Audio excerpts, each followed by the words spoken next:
Ah oui, j'ai oublié de dire qu'entre-temps, en 2023, moi je commence mon année 2023 et je commence avec A Heartbreak, mais ça c'est un autre épisode.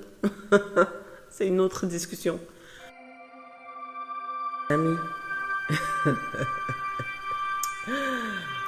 waouh. J'ai disparu.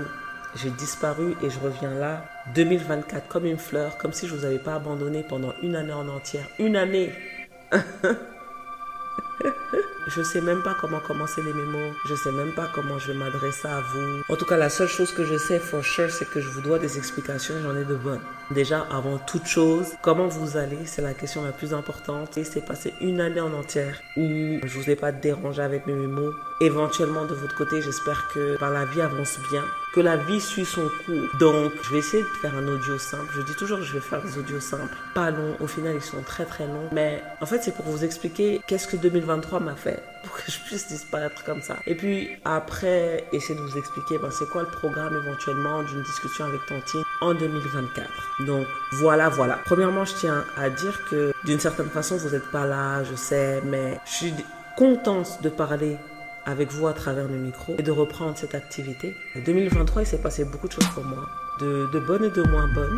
Et la vie suit son cours encore une fois et puis je ne vais pas me plaindre, je ne plains de rien du tout. Mais en gros, en 2023, moi quand j'ai commencé l'année, je savais que je voulais changer d'emploi. Donc j'ai un peu sauté de l'avion sans parachute, je ne vais pas mentir. J'étais dans un emploi où j'avais une belle équipe et tout, etc. J'aimais la mission que je faisais, mais à côté de ça, le travail qu'ils me donnaient, comparé à la paye qu'on me donnait, ça concordait pas en fait. J'étais fatiguée émotionnellement parlant. C'était trop d'efforts pour ce genre d'emploi, on va pas se mentir. Ce qui a fait que j'ai sauté sans parachute. Je me suis rendu compte que j'étais à 2 doigts, franchement, de faire un burn-out. La minute où moi j'ai décidé de laisser l'emploi, c'était comme fin mars. Je suis restée plusieurs semaines clôturée chez moi, presque sans lumière. C'est possible, je dormais 15 heures par jour.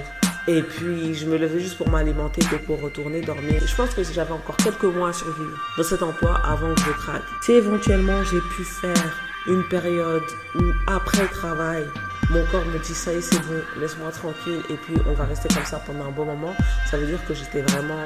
et j'avais plus de jeu à l'intérieur de l'orange là. Vraiment. Je suis restée 2 mois à la maison à la recherche d'un emploi. Je ne vais pas dire que j'ai des facilités à trouver des emplois ou quoi que ce soit, mais là, c'était vraiment dry. C'était une période un peu dry. Par la grâce de Dieu, moi, je suis quelqu'un qui, à la fois, je suis très optimiste. Tout arrive pour une raison. Mais à côté de ça, je ne vais pas vous mentir que ces 2 mois où moi, j'avais pas de ressources externes, mis à part mes économies, j'ai essayé de continuer à vivre, faire des choses, d'avoir une routine assez saine. Mais l'argent diminue, quoi.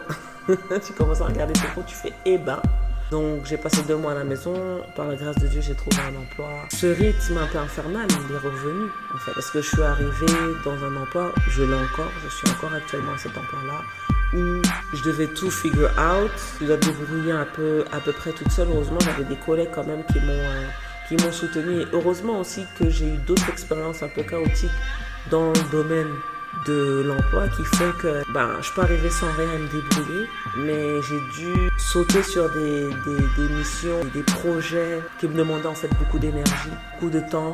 Donc c'était du stress encore et puis courir, faire des événements, essayer de comprendre aussi comment ça se passe. J'ai des petites équipes qui font des missions différentes. Il faut que je m'appuie sur chacun des dossiers pour savoir qu'est-ce qui se passe pour pouvoir épauler les gens en fait. Ce nouvel apprentissage, ces projets aussi qui me sont venus dernière minute, mais au final qu'il fallait trouver une solution, ça m'a remis dans un état aussi de stress qui fait que facilement on arrive à la fin de l'année ou vers la fin de l'année. Ah oui, j'ai oublié de dire qu'entre-temps, en 2023, moi je commence mon année 2023 et je commence avec A Heartbreak, mais ça c'est un autre épisode. C'est une autre discussion. 2023 a été une année de changement pour moi. Je me suis priorisée en termes de santé mentale, en termes d'énergie, en termes d'équilibre. Tout simplement parce que je me suis retrouvée à une période de ma vie où je sentais que je commençais à couler Titanic. C'est ça. Je commençais à couler, c'était pas bon. Il faut se rattraper, surtout que moi je vis seule. Je suis loin de ma famille, je suis loin des miens. Et je dois prendre soin de moi. C'est pas une fatigue physique, mais c'est plus une fatigue mentale que j'ai traînée toute l'année, qui fait qu'on en est là aujourd'hui en fait, tout simplement. Ce mémo-là que j'avais prévu qu'elle allait être pas long va être long finalement.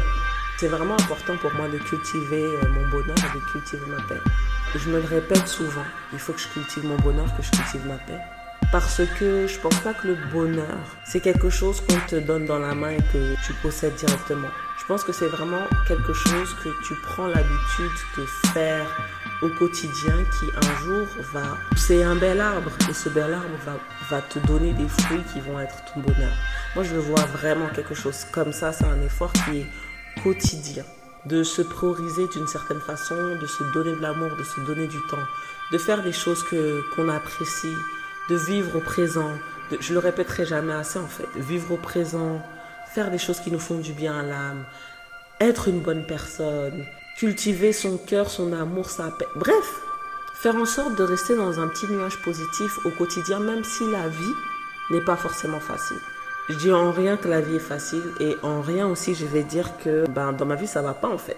Ou dans la vie de tout un chacun ça devrait pas aller. En fait ce qui nous faisait du mal il y a quelques années de ça, il va falloir 10 fois plus de cette expérience-là qui nous a détruits il y a quelques années de ça quand on était plus jeune, pour que là, au jour d'aujourd'hui, on puisse ressentir la même douleur qu'on a sentie à l'époque. Je ne sais pas si vous me captez. Donc, je ne dis pas que la vie est plus facile, je dis juste qu'on devient plus fort. Mais en même temps, on devient plus fort parce qu'on apprend certaines choses sur la vie. On apprend aussi comment maintenir sa paix, comment maintenir son bonheur. Et puis pour moi, le cultiver au quotidien, c'est très important.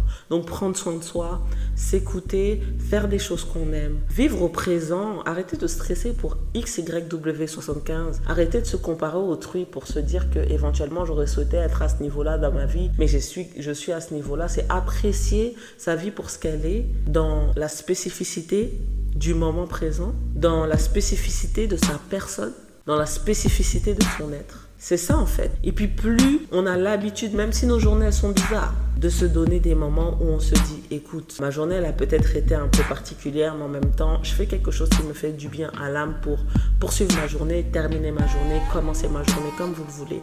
De le faire au quotidien. Au final, qu'est-ce qui va se passer dans 6 mois, même pas 1 mois, 2 mois, ça se trouve 6 mois, 1 an aussi. C'est que vous allez récolter les fruits de l'arbre que vous avez planté en fait. Qui est la positivité, qui est le bonheur, qui est l'amour, toutes ces choses-là.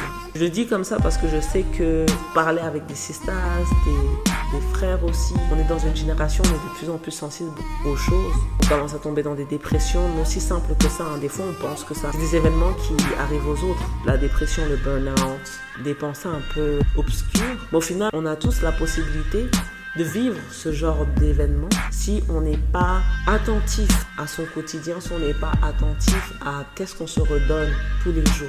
Encore une fois, si on prend la même image et qu'on se dit, écoutez, tous les jours, il y a quelque chose de négatif dans sa vie et puis tous les jours, malgré tout ce qui se passe de bien autour de nous, on s'attarde sur les points négatifs. Je ne suis pas à tel stade dans ma carrière, j'aurais souhaité si j'ai pas autant d'argent, je veux voyager autant et puis j'ai personne dans ma vie et tout ça. Si tous les jours, on rumine toutes ces choses négatives, qu'est-ce qui se passe un jour? C'est qu'à force de cultiver quelque chose qui est négatif, l'arbre qui pousse, c'est un arbre qui va donner des fruits négatifs et après on se demande pourquoi. En fait, on est arrivé là au jour d'aujourd'hui et puis pour comprendre en fait où est-ce qu'on en est arrivé, ça devient très très difficile. Ça, c'est ma théorie des choses. Et encore une fois, c'est la raison pour laquelle en 2023, j'avais besoin de I needed to step back a little bit. J'avais besoin de me reconcentrer sur moi et surtout, j'ai l'impression d'être aussi dans cette quête de vraiment de me remettre à la recherche de moi-même. Et qu'est-ce qui fait de moi, mon cœur en fait, ma personne.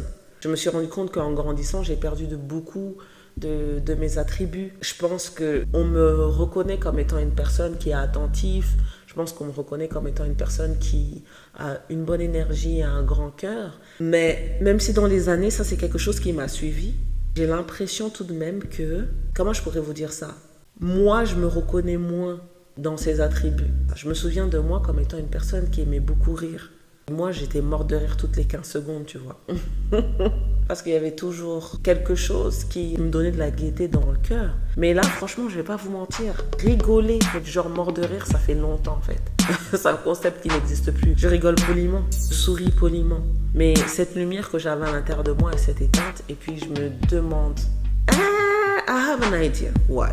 La vie n'est pas facile, déjà. Et puis, je pense qu'il y a beaucoup de choses dans cette vie-là qui m'a épuisée. Certaines d'entre vous m'ont vraiment marché sur mon âme, là, je dis like straight up. Il y aura d'autres audios sur ça, sur boundaries, et puis what you should accept, et qu'est-ce qui est acceptable, pas acceptable et tout. Il y aura peut-être d'autres audios qui vont venir après ça. Mais some of you stepped on my heart, like, vraiment. Tempted my joy. Et puis, j'essaie de me retrouver à travers tout ça. Cette quête que j'ai et ce besoin de me retrouver tout simplement. Mes rêves, je pense que j'étais une personne qui était bien plus audacieuse il y a à peine 3 ans de ça. Covid nous a bien enlevé tous nos rêves et nos espoirs. Ça, c'est aussi un autre sujet. Mais audacieuse, et puis là, je suis bien loin de tout ça. J'essaie de récupérer. Je ne peux pas retrouver cette personne-là à l'identique. Mais du moins, retrouver cette liberté de l'âme et du cœur. Je pense que ça donne un bon spectre de la raison pour laquelle j'ai disparu en 2023. En espérant qu'il n'y a personne qui est vraiment mad. Je sais que j'ai des potes qui sont venus me chercher au couteau encore une fois en me disant mais qu'est-ce qui se passe avec les démons? Pourquoi t'en fais plus? Est-ce que tu vas reprendre? C'est vraiment ok. J'ai pas abandonné, mais j'ai besoin de temps. Là, j'ai eu l'opportunité de voyager, mais pas que voyager physiquement, mais voyager à l'intérieur de mon âme, à l'intérieur de mon cœur. Et puis, je pense que d'une certaine façon, j'ai trouvé une paix, une stabilité qui fait que là, je peux revenir et puis vous donner avec un verre qui est plein au lieu de vous donner avec un verre qui était à moitié vide en fait. C'est ça qui est seul. 2024, je vais vous souhaiter mes vœux quand même. On va pas être impoli comme ça. On débute une nouvelle année. Déjà que j'ai disparu pendant 1 an là. Je vais pas vous donner à côté de ça de l'impolitesse. 2024, je vous souhaite à tous de la santé.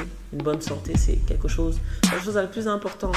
Le reste, ça peut être mis de côté. Mais on commence déjà par la santé. Dans toute chose, je vous souhaite la paix. La paix où est-ce que vous êtes. Dans vos vies, dans vos cœurs, dans vos foyers, dans vos projets. Je vous souhaite l'amour.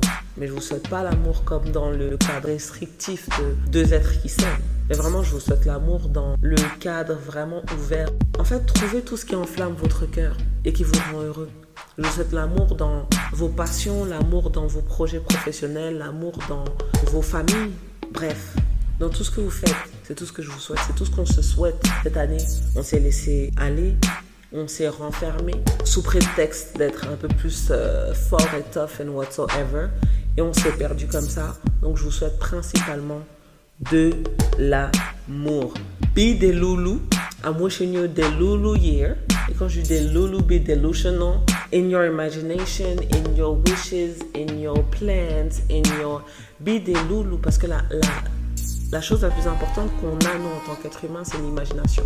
C'est là où on est le plus libre, c'est là où même dans l'imagination que notre réalité se crée. Et puis pour ceux qui croient, quelque part, vous savez, moi je suis croyante, l'imagination c'est là où est-ce que Dieu réside. Donc, be des loulous. En tout cas, moi c'est mon année de des loulous. Delusional to the best. Je crois à tout.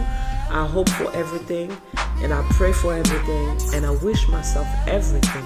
C'est qu'est-ce qui va se passer en 2024 for myself et j'espère aussi pour vous. En tout cas, je vais clôturer là le mémo parce que c'est déjà pas mal.